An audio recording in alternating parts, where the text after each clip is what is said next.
বিকেলের সহজ নাস্তার জন্য আলু আর ময়দা দিয়ে তৈরি করে নিব অনেক বেশি মজাদার আর অনেক বেশি ক্রিস্পি পটেটো রোল সমোচা। আসসালামু আলাইকুম everyone, welcome to Apsara's mini kitchen.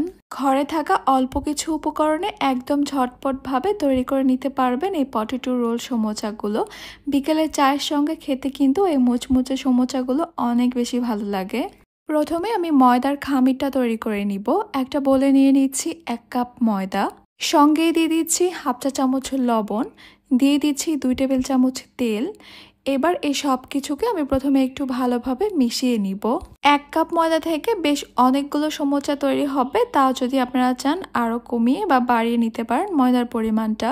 এবার নর্মাল টেম্পারেচারের পানি দিয়ে একটা ডো তৈরি করে নিব। পানিটা একসঙ্গে দিব না, অল্প অল্প করে দিব আর মিশাতে থাকবো। নর্মালি রুটি পরোটা তৈরি করার সময় যেভাবে ডোটা তৈরি করা হয় এই ডোটাও কিন্তু ঠিক সেভাবেই তৈরি করব। ডোটা তৈরি করতে আমার প্রায় হাফ কাপের মতো পানি লেগেছে, তবে আপনাদের আরও কম বা বেশি লাগতে পারে। আমার এখানে ডোটা তৈরি করা হয়ে গেছে। এবার এই ডোটাকে আমি ঢেকে রেখে দিব 10 মিনিটের জন্য।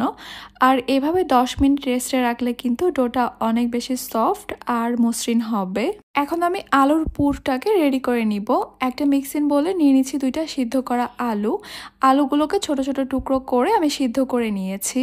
এখন এই সিদ্ধ করা আলুগুলোকে আমি খুব ভালোভাবে ম্যাশ করে নিব। আপনারা আপনাদের সুবিধা মতো যে কোনোভাবে আলুগুলোকে ম্যাশ করে নিতে পারেন, তবে খেয়াল রাখতে হবে আলুর মধ্যে যেন কোনো বড় টুকরো না থাকে।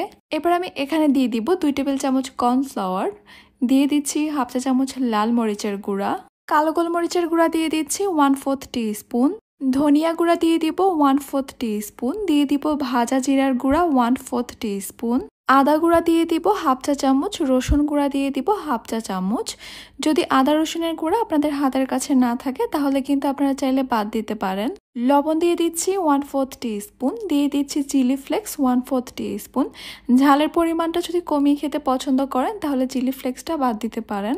এখন এই সব কিছুকে আমি খুব ভালোভাবে মিশিয়ে নিচ্ছি। সমোচার জন্য আমাদের আলুর পুরটা তৈরি করা হয়ে গেছে। এবার এই পুরটাকে আমি একটা সাইডে রেখে দিব।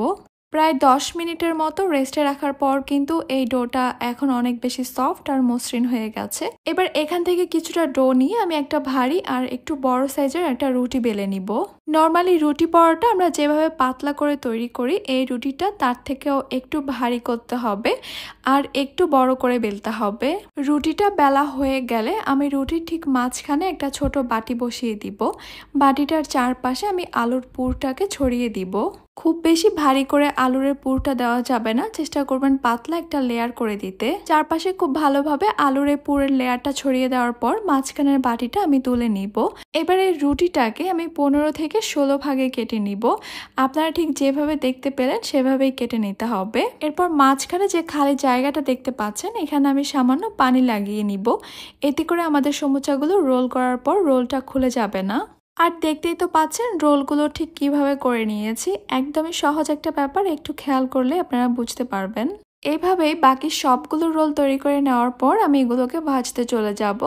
চুলা একটা প্যানে পরিমাণ মতো তেল নিয়েছি। তেলটা কিছুটা গরম হয়ে আসলে আমি অনেকগুলো করে রোল একসঙ্গে দিয়ে দিব। একসঙ্গে বেশ অনেকগুলো করে রোল ভেজে নেওয়া যাবে। চুলার হিটটাকে হাই মিডিয়ামের মাঝামাঝি রেখে এগুলোকে পছন্দ মতো কালার আসা পর্যন্ত ভেজে নিতে হবে। বাস তৈরি হয়ে গেল আমাদের পটেটো রোল সমোচা। একদমই সহজ একটা রেসিপি, আর এই মুচমুচে সমোচাগুলো খেতে কিন্তু অনেক বেশি মজা হয়েছে। বিকেলের চা কফির আড্ডায় যদি থাকে এরকমই মুচমুচে আলুর সমোচা, তাহলে তো আড্ডা একদমই জমে যাবে। আশা করছি আমার আজকের রেসিপি আপনাদের কাছে খুবই ভালো লেগেছে আর সহজে লেগেছে। তাহলে আজকে এই পর্যন্তই। সবাই অনেক বেশি ভালো থাকবেন, সুস্থ থাকবেন। আল্লাহ হাফেজ।